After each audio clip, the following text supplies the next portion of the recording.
guys, it's Takako. On my channel, I'll be showing how I create one-of-a-kind garments using sustainable materials with collaboration from featured guests.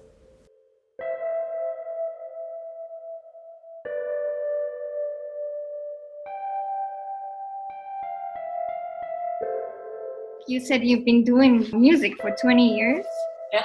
And I think for a lot of people, it's not easy to continue their career, especially music is very competitive. I was wondering how you get inspired. As far as inspiration, with music, with writing music or with writing a song, I feel like it always starts with a sound.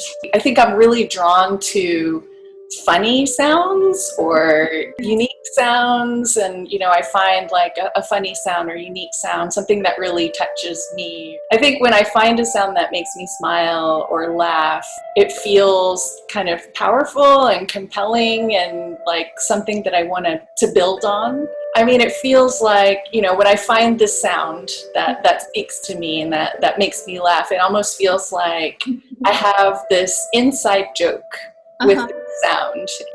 So using this sound to expand on and build on, and bringing it to a point where I can share this with everybody. It's like, it's not just my inside joke. It's like joy that I'm able to kind of share with everyone. When I think of writing, I think of it's like a way to explore and transmit and describe like a new universe, like a new territory. And we as a band have released like 7 full-length albums.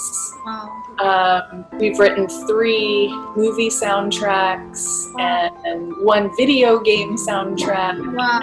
Wow, that's amazing. A lot of EPs, and every album and every piece of work that we've done is really different unto itself. It's really unique, and I feel like we're always just trying to, find a sound that feels new and interesting, and then kind of diving into that and creating something new. But I say create, but I think for me, I really feel like the music that we make or the music that I make is something that I don't know where it comes from, but I feel like I'm a transmitter, that it's almost like channeling something that is out in the universe, and somehow I can hear it and translate it.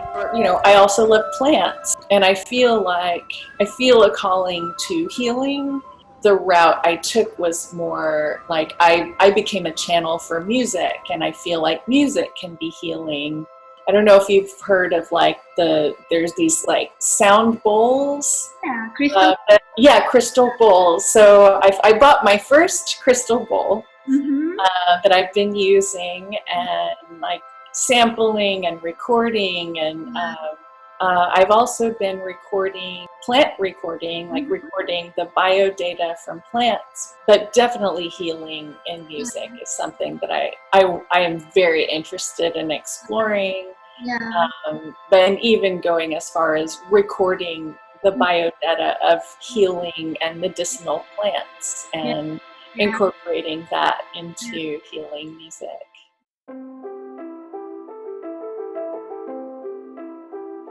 Definitely music has been a really big part of my life. Our band is called the Octopus Project, and I started that band with my friends, like 2 of my best friends who are still, we're still the 3 of us all together and making music together.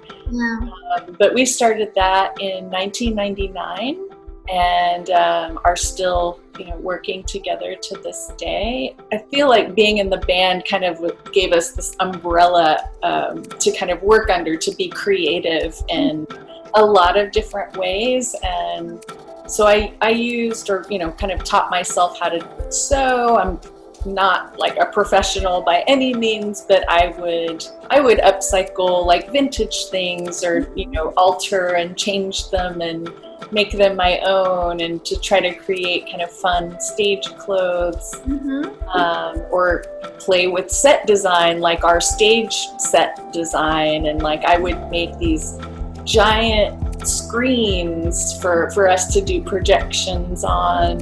You started making the music for this channel too, and you used scissors. Yeah, that was I was playing with different kind of percussive sounds. First it was all like in the computer using like a computer program and some like sample beats and stuff like that were just made together. Yeah. But because it was for you and for this project that of sewing and which involves cutting and I went and grabbed all of the scissors that I had and I was recording, like holding the scissors up to the microphone and recording all the different sounds, and I really loved the way it turned out. And were you always aware of sounds when you were small too? Yeah. I was always really drawn to music, and I had like my little record player, and I think when I was like 5, my grandmother gave me a little organ to play, and so like some of my earliest memories learning how to play music, because I just taught myself how to play my little organ, listening to my records and then trying to recreate what I was hearing. So just playing by ear. Yeah.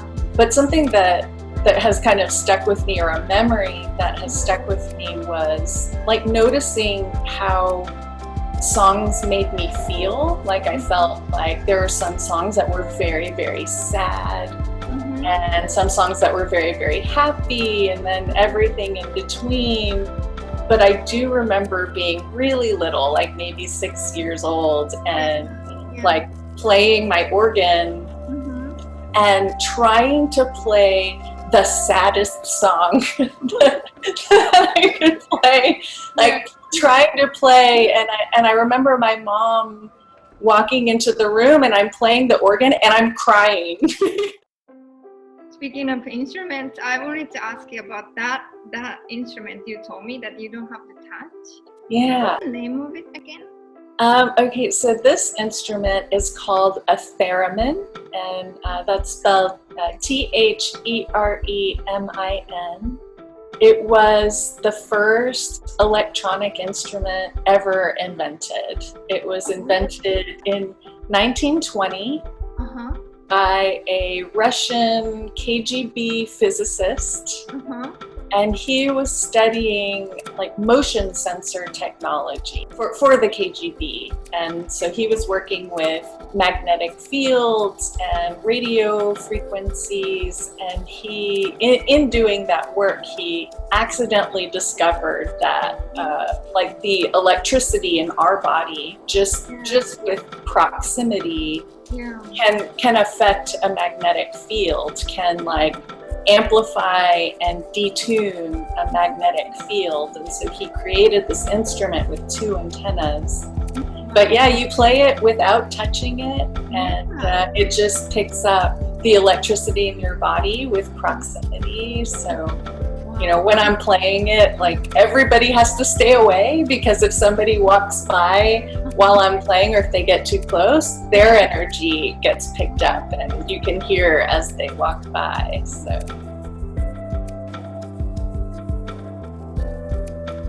shorter skirts for live shows are helpful, or pants.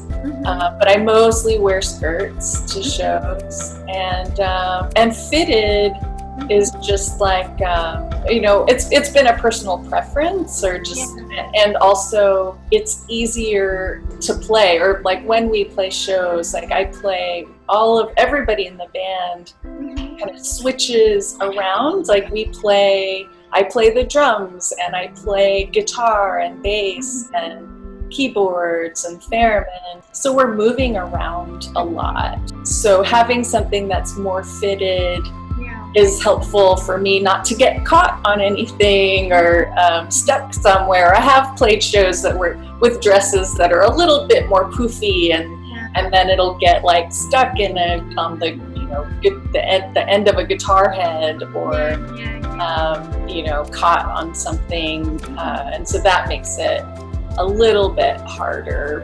I was really drawn to like 50s and 60s kind of fashion, like really fitted, like boning in the bodice.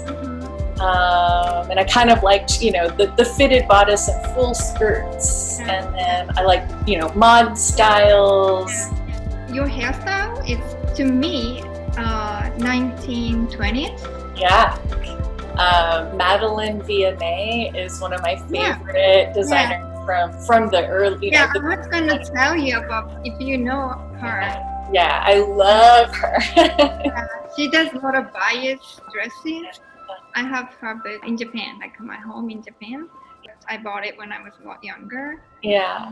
I loved hearing that you were inspired by Madeline Vianney. Who are some other designers that you were inspired by?